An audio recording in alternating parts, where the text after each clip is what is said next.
Hey everyone, we're back with the Tech Policy Grind. I'm Reema Moussa, and I'm a fellow with the Internet Law and Policy Foundry, the organization where the next generation of tech law and policy professionals convene to write, think, and talk about the web, technology, and disruptive innovation. This is the Tech Policy Grind, the Foundry's podcast where we chat about what's going on in the world of tech policy across a whole host of issues, including AI, cyber, privacy, broadband internet governance, content moderation, and so much more, with the people who are on the front lines doing the work. It is 3:30 a.m. here in Los Angeles. I just got home from the IAPP Global Privacy Summit in Washington, D.C., and I am tired. But I'm also committed to bringing y'all the content you demand, the content you deserve every Thursday here at the Tech Policy Grind. So here we are, finishing up the eds for this episode. And I have to say, this one's a treat. Lama Mohammed, you know her as our social coordinator for the show, if you actually listen through to our production credits at the end of every episode, and she's been on the show before as a host for a few episodes. And she's a super active member of the Foundry. We were just on a panel together at GPS 2023, along with her fellow Foundry Fellow, Mary Bagdasarian, and we took some time to sit down and chat about how she got started in tech policy. Okay, hi Lama. Hey Reema, it's nice to be here. So we are sitting about 2 feet away from each other for the rare in-person interview at a conference, but not in the conference-y context that we sometimes do on this show, like our previous episodes from State of the Net and other conferences that we podcast at live. We just happen to both be speaking at this conference. It's kind of a big deal. But we are finally getting to sit down and talk about you. Wow. And Lama, I think everyone has heard your name, or at the very least seen your posts by now, if not by your name personally, by the Foundry's name, because you run everything social media. I hope everyone likes my graphic design. It is my passion. Graphic design is her passion. But I want to hear a little bit about your story and sort of dig into everything that makes you you, because you are the best. Thank you. That's very sweet. We can go all the way back, but I'm obviously Lama. I am a recent graduate of American University. Go Eagles, for those who listen. May 2021. I was in the AU Honors Program. My major was in interdisciplinary studies in communications, legal institutions, economics, and government, also known as CLEG, with minors in computer science and information systems. And if you ask, did Lama have a life? The answer is no. I was also an RA. I was on e-board for Phi Alpha Delta, which is the pre-law frat on campus. I was very involved in establishing our Tech Policy Association on campus. I was a Capital Collab ambassador. I was trying to really bring all the liberal arts students into STEM and sort of develop a tech policy community. And I could spend hours talking about what I did at AU, but I had a wonderful time, have some lovely friends I made there, and I'm still in touch with all my professors. So that's one segment of me. Another really important part of my identity is that I'm a third culture kid, which is, for those who don't know, it is someone whose culture is sort of brought together by their parents. So my family is North Sudanese, and the country that they were brought up in. So I was born in the U.S. And then the third culture is sort of the culture that you have created from a host nation. So I had the wonderful privilege of living in Thailand for 5.5 years. I also lived in Nepal for 4.5 years. And a lot of my identity is sort of shaped around being that third culture. And it really has helped shape the way that I see a lot of technology issues, from surveillance to censorship. And it's sort of accumulated over time for why I wanted to be in tech policy.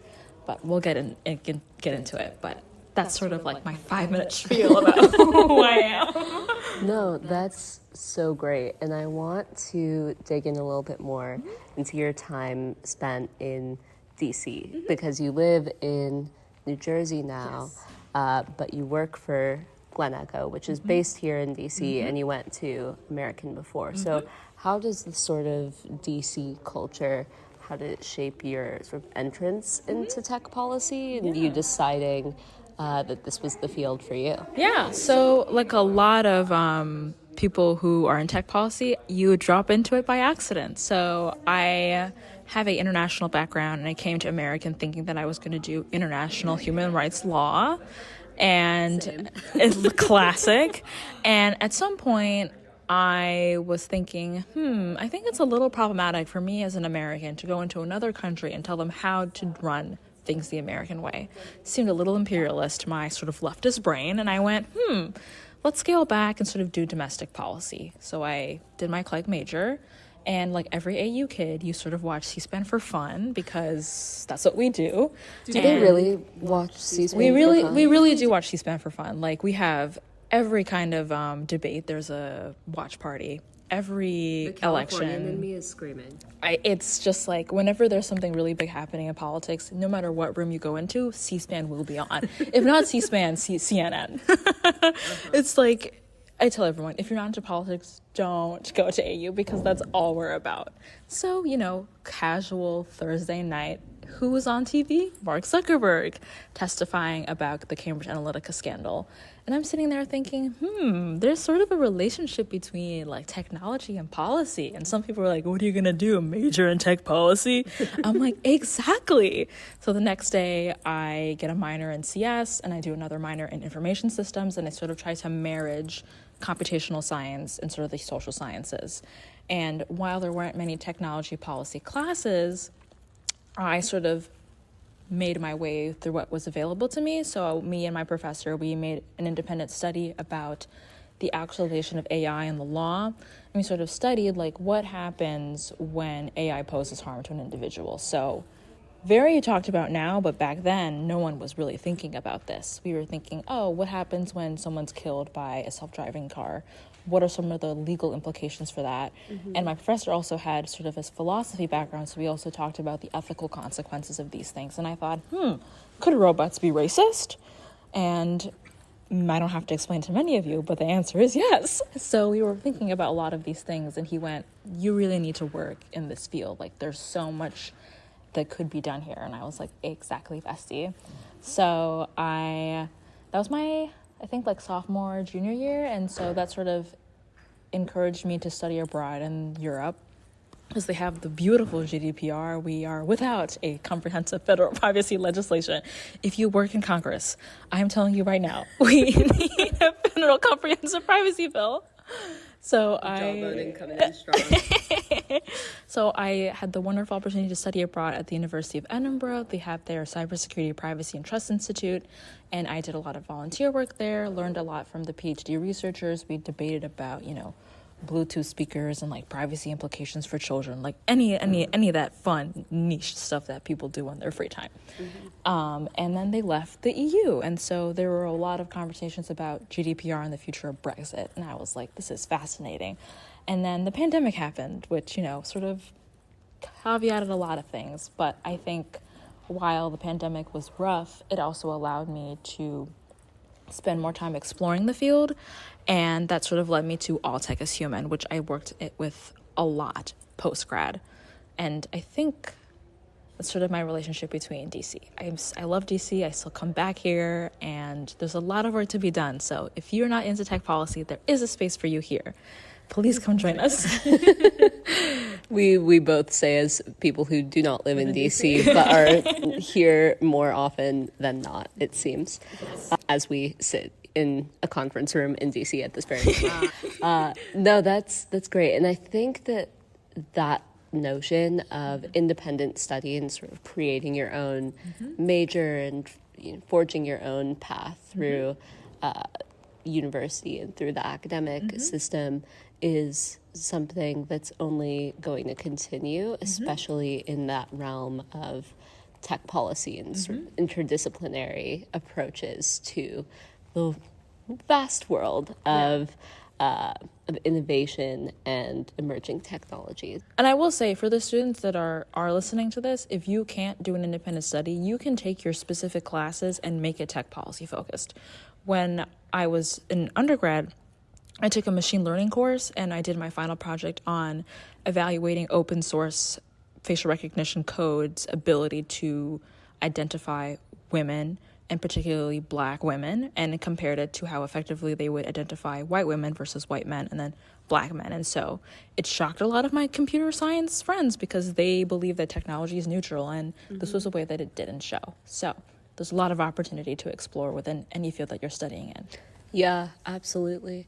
And digging in a little bit more into sort of the subject area that you find interesting, your work at Glen Echo, which we've mentioned Many times. in the history of the Foundry activity, is really interesting because it is a communications, public relations firm specializing in a couple of tech policy issues. Could you talk a little bit more about what that work looks like? So we are a small but mighty team located in L Street, where a lot of our technology policy friends live. The Future Privacy Forum is just down the road. We're right next to Public Knowledge. And our wonderful CEO, Maura, had a really big role in sort of establishing many of these smaller but powerful organizations that work in tech policy. So she sort of came with this brilliant idea of sort of being able to bring the experts and sort of establish a relationship with policy and media, because we talk a lot about, complex data privacy issues and AI and broadband and spectrum satellite. Like, these are all really confusing things to some people. And we sort of have that responsibility of telling the people why they need to care about these things. And so I think that's the very unique role that Glen Echo plays in the space, is that sort of translation topic, not just for policy people and media, but for actual public citizens, where they're impacted the most from these sort of issues. Personally, I work in AI, privacy, and cybersecurity, being able to pitch my experts' opinions and thoughts and work to the greater masses so that they have the information to actually understand, why is Section 230 such a big deal? Why should I care about AI? People have my privacy anyway, like, why does it matter? And we sort of try and embellish sort of those issues and with the experts that we have. That's sort of a long way to explain it, but Glen Echo plays a very important role in this. No, and I think that translator role is so important, and the thing that I often see as missing from the sort of, policy-making space and the way that we think about these issues.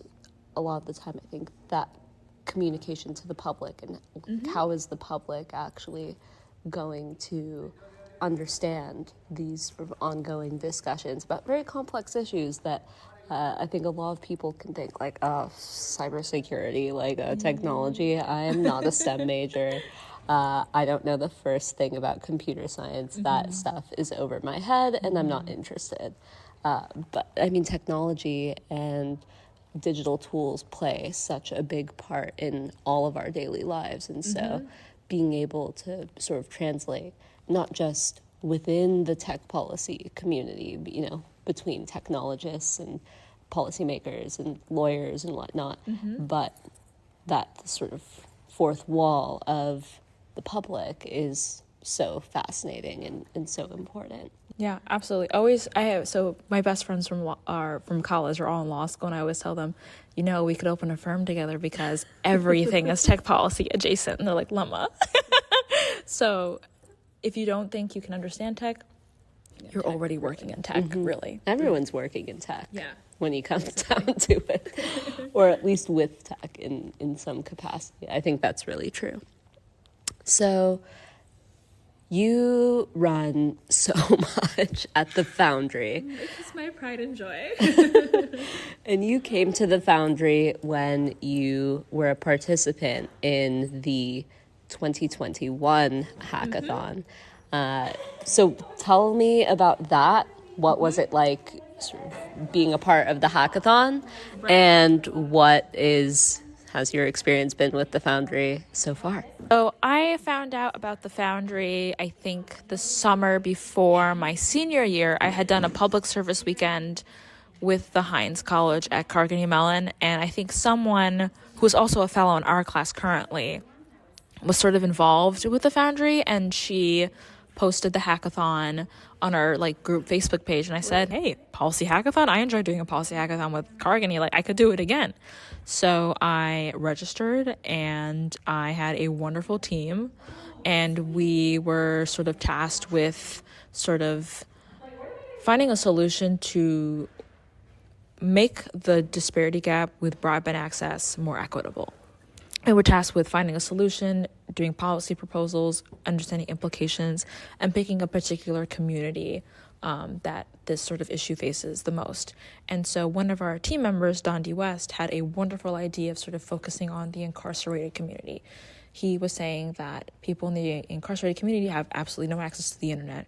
Some people who have been incarcerated for 20 years or more have absolutely no idea when they come out how to use a computer, what the heck of a smartphone is, and this whole idea of the Internet of Things, that these are, because technology just gets developed so quickly. In 2 years, we may not even have a camera on our phone. It's crazy.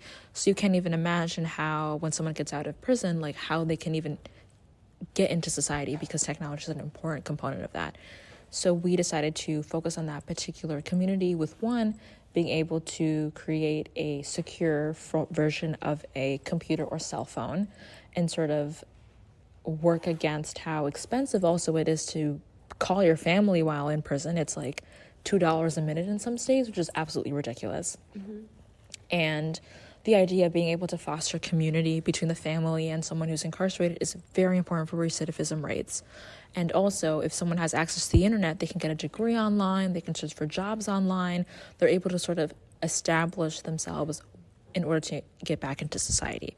And it was just such a fantastic idea. We had a really great time putting the thing together, and we had the wonderful opportunity of being second place. And so I had a great time, and everyone in the Foundry who was supporting this idea, I think Donalene West was the fellow at that time, Donalene Roberts, was a fellow at that time, and I decided to apply when the next fellowship cohort was being admitted, and I was so shocked that I got it, because everyone is a little bit older than me. I had just graduated from university. I had maybe 6 months of experience, but I know that you also relate to the same way, that passion is what led us here. Not to be cringy, but it did. And I am so happy that I'm here, because I get to learn from everybody. Everyone has been so supportive. I have learned so much being here. And I think it's really set in stone that I do really want to be part of this community. And again, cliche, but I think I want to be in it for the rest of my life. And it's just nice to have a community where you can express these things to. Yeah. Because I'll talk about LLMs with my parents, and they're I don't know what that is, Lama. But I have a community I can say that to. So it's been a really great past year and a half. Well, I am so glad that you're here too, and I learn so much from you and all that you do and all that you bring to the table. And girl was trying. And no, you really do a lot for the Foundry. So and for the podcast, might I say, our graphics baby. Queen, our baby, truly. But yeah, that's all really important and impactful for, I think, folks who might be interested in joining the Foundry to hear sort of the different ways that you can get involved and the impact it can make on your interest and passion in the field more generally. Yes, of course. Yeah. So before we wrap, is there anything that you have sort of coming up that you are really excited about, whether it be sort of substantively as far as things going on in the field, or just personally stuff that you're excited about? I think, because you and I are around the same age, I think it's exciting that this field especially is beginning to pay attention to the youth and the things that they think about in relation to privacy and trust and safety and content moderation. I think we have this really unique experience that we bring to the table, especially because some of us, were born with technology already really well established. I mean, personally, I didn't have a cell phone until I was in 8th grade. I didn't even have my first iPhone until I was my freshman year of college, thanks to my friends who are listening to this for bullying me into buying an iPhone. Because, I grew up not having the most sort of healthy relationship with technology because, as a daughter of Muslim immigrants, the Patriot Act really impacted my family. And so I've never had a positive relationship with it. And that's sort of like kind of why I'm here, is sort of change that narrative. And also establish protections for those communities that are still at risk. So that's one thing I want to say. The other thing is there is a lot of policy opportunity, and it's very, very exciting. And I know we're going to have a federal comprehensive privacy legislation. I know people are so pessimistic about this. I have to be optimistic to cope. I have to be, because there are so many really, really brilliant people who are putting out really brilliant research and working with people and working hard with folks. And it's just, I think we're going to get there. Not now, maybe not 10 years, but we will get there. I think before I die. We hope, we pray. We pray. Yeah. And the other thing is, I think something that we didn't see previously is that people are also beginning to pay attention to the civil liberties aspect that is in technology. And that's something that I personally care about, and something that I think I'm going to shift to later in my career is working at the intersections of sort of privacy, civil liberties, and technology.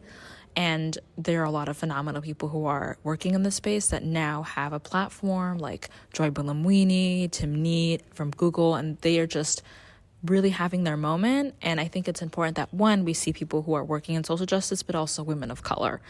If I was really hesitant about coming in here because I didn't think there'd be anyone like me and I'd have to be like the first to do it, but there are so many women of color like kicking butt, and it's just really incredible to see. And I was recently on a panel on Sunday with the Washington Center about early careers in cyber, and people were coming up to me and asking, like, oh, are you Muslim? And I said yes, and they were saying, oh, I'm so happy that you're here. And just representation really matters. And it's one thing to look up to someone, but it's another thing for someone to look up to you. And that shift in my career has been like very, very rewarding. And so I'm thankful to be here at IAPP to do something similar for other people and for everything else that's to come. Not the LSAT or law school applications, but that is a summer Lama problem. You will make it through that. And you. I am inshallah knocking on all the wood that's all around. I'm smiling ear to ear. I'm so excited for you. Thank you. I think everything that lies ahead is so bright, and I just can't wait to see what you do. And thank you for coming on to the show on the other side of having me. It's weird to talk about myself, but I always enjoy talking with Reema, so it's a good time. Well, thanks, Lama. Thank you. Thanks for tuning in to this episode of the Tech Policy Grind. Let us know what you think of this season so far. Get in touch with us at Foundry Podcasts with an S at ilpfoundry.us. and leave us a review on whatever platform you're tuning in on. I'm Reema Moussa, the host, producer, and editor of the show, and this podcast wouldn't be possible without the help of our team at the Internet Law and Policy Foundry, particularly Lama Mohammed, our social coordinator, and this episode's guest, and Allison McReynolds, our accessibility coordinator, as well as Tim Lorden at the Internet Education Foundation. See you next time.